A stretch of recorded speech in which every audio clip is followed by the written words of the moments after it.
जय श्री हरि। क्या आपने कभी सोचा है कि जब इंसान इस संसार को छोड़ देता है तो उसके अच्छे या बुरे कर्मों का हिसाब कहाँ और कैसे होता है? स्वर्ग और नर्क की कल्पना तो हम सबने सुनी है, लेकिन क्या आप जानते हैं कि वास्तव में शास्त्रों में नरकों की कितनी अलग अलग गतियों का वर्णन है? नमस्कार लिसनर्स, आप सभी का स्वागत है हमारे चैनल पर, जहां हम आपके लिए लेकर आते हैं श्रीमद् भागवत महापुराण की अद्भुत कथाएं। आज हम सुनने जा रहे हैं स्कंद 5 अध्याय 26, जिसमें महर्षि शुकदेव जी राजा परीक्षित को नरकों की विविध गतियों का रहस्य बताते हैं। तो आइए भक्ति भाव के साथ कथा का श्रवण करते हैं। ओम नमो भगवते वासुदेवाय। राजा परीक्षित ने उत्सुक होकर श्री शुकदेव महाराज जी से ये प्रश्न किया, हे महर्षि, मनुष्यों को मृत्यु के बाद जो ऊंची नीची गतियां मिलती हैं, उनमें इतना भेद क्यों है? इस बात का उत्तर शुकदेव जी ने कुछ इस प्रकार दिया। राजन, मनुष्य 3 प्रकार के होते हैं, सात्विक, राजस और तामस। उनकी श्रद्धा और स्वभाव के अनुसार उनके कर्मों की गतियां भी भिन्न भिन्न होती हैं, और यही कारण है कि मृत्यु के बाद भी सबको अलग अलग लोक और नरक प्राप्त होते हैं। जो लोग पाप करते हैं उन्हें मृत्यु के बाद यमराज के दूत ले जाकर नरकों में डाल देते हैं। वहां उन्हें उनके कर्मों के अनुसार दंड भोगना पड़ता है। ये नरक त्रिलोकी के भीतर दक्षिण दिशा में स्थित है। डियर लिसनर्स, अगर आपको ये दिव्य कथा रुचिकर लग रही हो तो अभी चैनल को सब्सक्राइब कीजिए और वीडियो को लाइक करना ना भूलिए। अब हम कथा की ओर बढ़ते हैं। श्री शुकदेव जी महाराज आगे कहते हैं कि नरकों की संख्या कोई लोग 21 बताते हैं, परंतु वास्तव में 28 प्रकार के नरक हैं।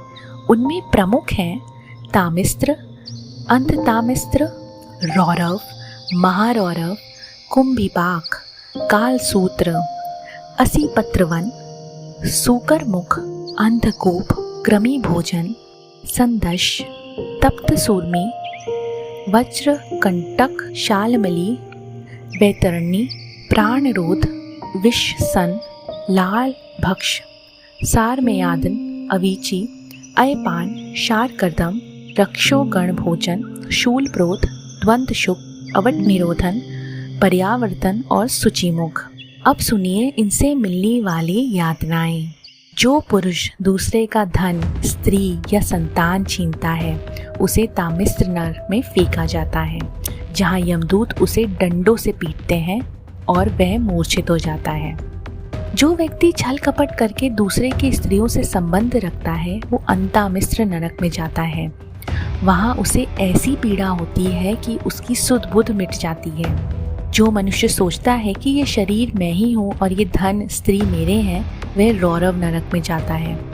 वहाँ रुरु नामक भयानक जीव उसे उसी प्रकार कष्ट देते हैं जैसे उसने दूसरों को दिया था। जो क्रूर मनुष्य जीवित पशुओं को पका कर खाता है, उसे कुंभिपाक नरक में उबलते हुए तेल में डाला जाता है। जो माता पिता, वेद और ब्राह्मण का अपमान करता है, उसे कालसूत्र नरक में डालते हैं। वहाँ ऊपर से जलता हुआ सूर्य और नीचे से अग्नि उसे भस्म करने लगती है। कल्पना कीजिए मित्रों, जब मनुष्य अपने ही कुकर्मों के कारण ऐसी अग्नि से जलते मैदानों में छटपटाता होगा, तो उसे अपने पापों की याद कितनी कड़वी लगती होगी। अगर आपको ये कथा रोचक लग रही हो तो कृपया चैनल को सब्सक्राइब कीजिए। हम आगे बढ़ते हैं। असीपत्रवन नरक में वे लोग जाते हैं जो वैदिक धर्म को छोड़कर पाखंडी मार्ग अपनाते हैं। वहाँ तलवार जैसे धारदार पत्ते उनके शरीर को काटते हैं। सूकरमुख नरक में वे लोग गिरते हैं जो निरपराधों को दंड देते हैं। अंधकूप नरक में वे लोग जाते हैं जो छोटे छोटे जीवों को मारते हैं। वहाँ कीड़े मकोड़े, मच्छर, खटमल उन्हें काटते हैं। कृमि भोजन नरक में वे लोग पड़ते हैं जो बिना यज्ञ दान किए ही खाना खाते हैं। वहाँ उन्हें कीड़े बनकर रहना पड़ता है और कीड़े ही खाते हैं। वैतरणी नदी में वे लोग गिरते हैं जो धर्म की मर्यादा तोड़ते हैं। ये नदी मल मूत्र और रक्त से भरी होती है। सारमेयादन नरक में 720 कुत्ते पापियों को काटते हैं। अवीची नरक में झूठ बोलने वाले लोग गिराए जाते हैं। वहाँ उन्हें ऊंचाई से बार बार पटका जाता है। अय्यापान नरक में मदपान करने वालों के मुंह में पिघला हुआ लोहा डाला जाता है और ऐसे ही भयानक नरकों में पापी अपने अपने कर्मों का फल भोगते हैं। यहाँ पर हमारी ये कथा समाप्त होती है। इस कथा से हमें ये ज्ञान मिलता है कि इस जीवन में किया गया हर कर्म व्यर्थ नहीं जाता। पुण्य कर्म हमें स्वर्ग की ओर ले जाते हैं और पाप कर्म हमें नरक की यातनाओं में धकेल देते हैं। इसीलिए हमें सदैव धर्म का पालन करना चाहिए, सत्य बोलना चाहिए और दूसरों को कष्ट नहीं देना चाहिए। अगले अध्याय में हम जानेंगे भगवान के विराट स्वरूप और भुवनों का अद्भुत वर्णन।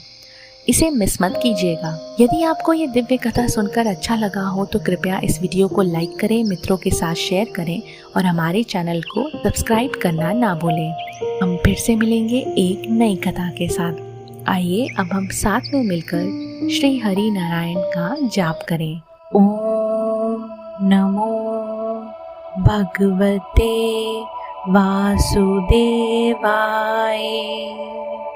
ओम नमो भगवते वासुदेवाय। ओम नमो भगवते वासुदेवाय। ओम नमो भगवते वासुदेवाय। ओम नमो भगवते वासुदेवाय। ओम नमो भगवते वासुदेवाय।